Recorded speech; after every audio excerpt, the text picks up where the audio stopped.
नमस्कार, स्वागत है आपका लाउड इंडिया टेलीविजन पर। लेकर आया हूं आपका अपना कार्यक्रम पॉलिटिकली यूअर्स अशोक वानखड़े। क्या विडंबना है, जहां डबल इंजन की सरकार पिछले 10 साल से चल रही है, जहां साक्षात रामलला की प्राण प्रतिष्ठा हुई, मतलब वहां राम राज्य है, वहां पर प्रधानमंत्री के अपील को जूते की नोक पे रखा जाता है। प्रदेश की जनता चाहे कितनी भी आपदा में अटक जाए, जो आपदा राहत आयुक्त होते हैं, वो मस्ती में विदेश यात्रा पे मौज लुटाने चले गए। ये खबर उत्तर प्रदेश की है। यूपी में 117 लोगों की मौत हो गई और राहत आयुक्त विदेश घूम रहे थे। जब मीटिंग में योगी ने रिपोर्ट मांगी तो पोल खुली कि राहत आयुक्त तो देश में थे ही नहीं।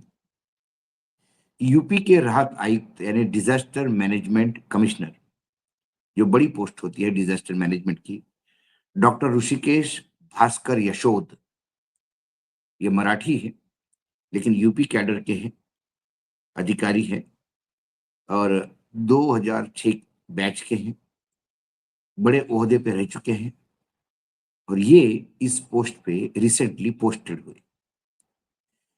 विदेश दौरे पर बड़ा विवाद खड़ा हो गया इनके। 13 मई को प्रदेश में आंधी तूफान से 117 लोगों की मौत हो गई। इसी के बीच राहत आयुक्त के विदेश चले जाने पर सीएम योगी आदित्यनाथ ने सख्त नाराजगी जताई।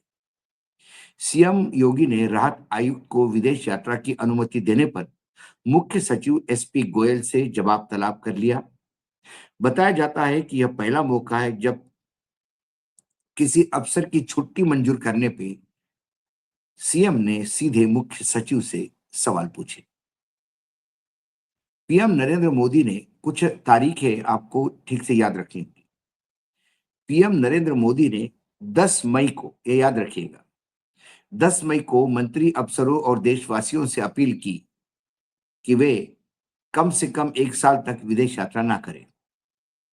इसके बाद योगी ने भी मंत्री अफसरों के साथ अलग-अलग मीटिंग तय कर प्रधानमंत्री नरेंद्र मोदी की बात दोहराई। राहत आयुक्त डॉक्टर अभिषेक भास्कर यशोद ने 14 मई को आधे दिन की ड्यूटी की। इसके बाद 15 से 23 मई तक कुछ 9 दिनों के लिए ये विदेश यात्रा पे चले गए। 13 मई को प्रदेश में कई इलाकों में भीषण आंधी तूफान आया, जिसमें एक आपने वीडियो देखा होगा, बरेली में 90 किलोमीटर प्रति घंटे की रफ्तार से आंधी चली और एक व्यक्ति 50 फुट हवा में उछला। उसका वीडियो पूरे देश में काफी वायरल हुआ था। ऐसे तूफान जो पूरे यूपी में टूट पड़ा, उससे उसमें 117 लोगों की जानें चली गई।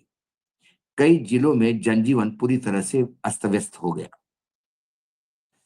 सूत्रों के मुताबिक मुख्यमंत्री योगी आदित्यनाथ ने आंधी तूफान से प्रभावित लोगों से राहत सामग्री बांटने, मृतक परिवार को मुआवजा राशि के वितरण और अन्य सहाय राहत कार्य की समीक्षा के लिए राहत आयुक्त से रिपोर्ट मांगी, तो रिपोर्ट मिली नहीं।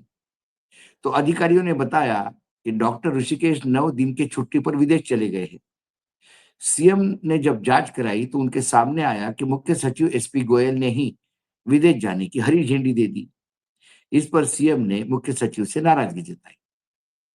सूत्रों के मुताबिक मुख्यमंत्री ने मुख्य सचिव से कहा कि एक तरफ प्रधानमंत्री मोदी ने बिना किसी ठोस वजह के अधिकारियों से विदेश यात्रा न करने की अपील की, तो दूसरी तरफ प्रदेश में भारी आंधी तूफान से इतनी बड़ी जनहानि है। ऐसे संवेदनशील समय में राहत आयुक्त को विदेश जाने की मंजूरी क्यों और कैसे दी गई? मामले में घिरे मुख्य सचिव एसपी गोयल ने सीएम के सामने अपना पक्ष रखा और कहा कि मुख्य सचिव की ओर से ये तर्क दिया गया कि डॉक्टर ऋषिकेश भास्कर यशोद को प्रधानमंत्री नरेंद्र मोदी के इस अपील से काफी पहले विदेश जाने की अनुमति दी जा चुकी थी, इसलिए उन्हें रोका नहीं गया। जब राहत आयुक्त को पूछा लोगों ने कि भाई आप कहाँ गए थे, तो मैं कहाँ गया था मैं आपको नहीं बताऊंगा, यह मेरे से संबंधित नहीं है। जहां से आपको जानकारी मिली वहीं से पता कीजिए। ये जो वाकया है, ये क्या बताता है? मैं कुछ आपको कहा था कि सामान्य तौर पर डेट्स याद रखिए। 10 मई को प्रधानमंत्री ने अपील की थी। 13 मई को प्रदेश में हाहाकार मचा, 117 लोगों की जान गई, कई जिलों में पूरा जनजीवन अस्त-व्यस्त हो गया। ये सज्जन डॉक्टर ऋषिकेश ये भारत में ही थे, लखनऊ में थे। 13 तारीख के हादसे के बाद 14 तारीख को इन्होंने आधा दिन ऑफिस अटेंड किया और 15 तारीख को विदेश चले गए। हो सकता है उन्होंने 1 महीना पहले विदेश जाने की अनुमति मांगी हो और अनुमति दी हो मुख्य सचिव ने। लेकिन 10 मई को जब प्रधानमंत्री ने यह अपील की कि देश में विदेशी जो मुद्रा है वो कम है, आप परदेश मत जाइए, तो फिर पुरानी दी हुई सारी परमिशंस रद्द की जा सकती है और उनको बाकायदा मुख्य सचिव बाकायदा कह सकते थे कि 10 तारीख के प्रधानमंत्री के अपील के बाद तमाम अधिकारियों को विदेश की परमिशन जो दी थी वो रद्द की जाती है, तो डॉक्टर ऋषिकेश रुक जाते। लेकिन एक गोयल साहब की मनमानी थी, गोयल साहब के खास अधिकारी है, क्यों उनको छोड़ जाने नहीं देंगे? जाओ, ऐश करो। हो सकता है कि मकाऊ चले गए हो कैसीनो खेलने, या फिर थाईलैंड गए हो थकान मिटाने, क्योंकि जब तक वो बताते नहीं कहाँ गए, हम तो कयास यही लगा सकते हैं।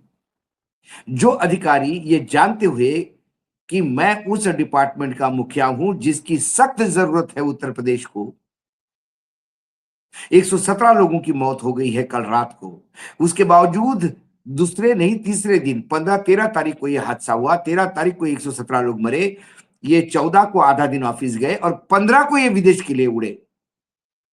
जिस आदमी को जिस ड्यूटी पे उनको रखा गया है, 117 लोगों की जान जाने के बाद भी जिसे जरा भी अपने कर्तव्य का बोध नहीं है, वो तो अय्याशी करने गया होगा या कैसीनो खेलने गया होगा।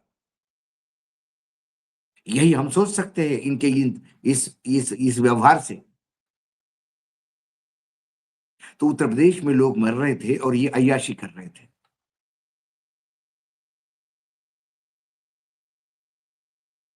दूसरी बात, चलो प्रधानमंत्री की अपील आप जूते के नोक पे रखते हो, रोक दीजिए। और प्रधानमंत्री की अपील भी सामान्य जनता के लिए थी, अधिकारियों के लिए, मंत्रियों के लिए, उनके खुद के लिए भी नहीं थी, क्योंकि वो खुद भी विदेश भाग गए थे दूसरे तीसरे दिन ही। वो दौरा भी टाला जा सकता था, कोई बहुत महत्वपूर्ण दौरा नहीं था और कोई बहुत महत्वपूर्ण मीटिंग्स नहीं थी, लेकिन वो गए क्योंकि उनको मेलोडी थी, चॉकलेट मेलोडी देनी थी मैडम को।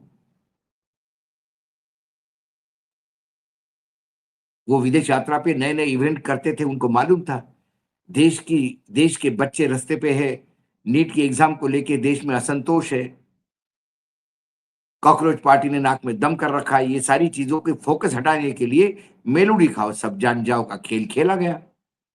और आपने देखा टेलीविजन पे कैसे खेल हुए उसके बाद। ये असली चेहरा है डबल इंजन की सरकारों का।